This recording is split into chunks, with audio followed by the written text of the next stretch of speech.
We spend a lot of time in safety talking about numbers and thinking, how do we measure safety?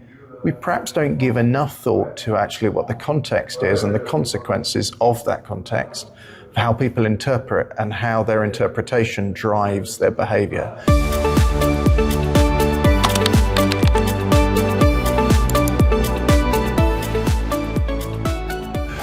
Well, hey, James, welcome to Safety on the Edge 2026. We're at the end of the conference, so you've got the whole conference experience under your belt, and this is year 2 for you, right? So how did this year go? Yeah, it's fantastic. Very kind of building on last year. It was a really good conference last year, the inaugural kind of Safety on the Edge.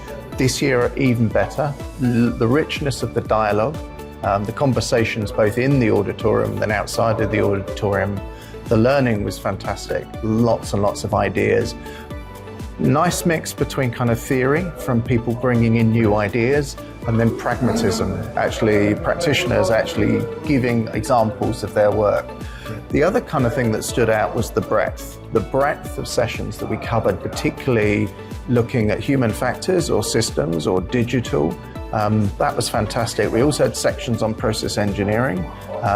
So I think, it's something for everybody. And I guess the only regret is not being able to be in many other sessions because of a simultaneous event. Yeah. But fantastic, really enjoyed it. Yeah, and I mean, you did the workshop today, but you also presented yesterday. Yeah.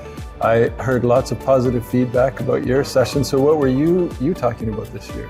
So this year, last year I kind of talked about linguistics and the power of words, and it's something we don't give a lot of thought to in safety. This year, I shared some further work on my studies, and it was about numbers and measurement. We spend a lot of time in safety talking about numbers and thinking, how do we measure safety? We perhaps don't give enough thought to actually what the context is and the consequences of that context, how people interpret and how their interpretation drives their behavior. So put simply, whether we're interested in a SIF metric or a traditional lagging metric, we think about what they represent and mean to us. We don't often think about how people interpret them and how that meaning plays out. And then today with Jean-Christophe Le Coze, we've been doing a session on visualization, right, and actually exploring with the group about how visualization is a real growing trend within safety.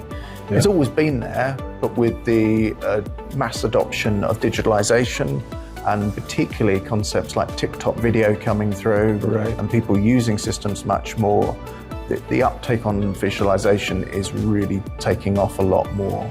So it's interesting to discuss that with the team, and we did a participative workshop, got everybody involved, and everybody had views, opinions on what works and what doesn't. So great. Fantastic. Yeah, great.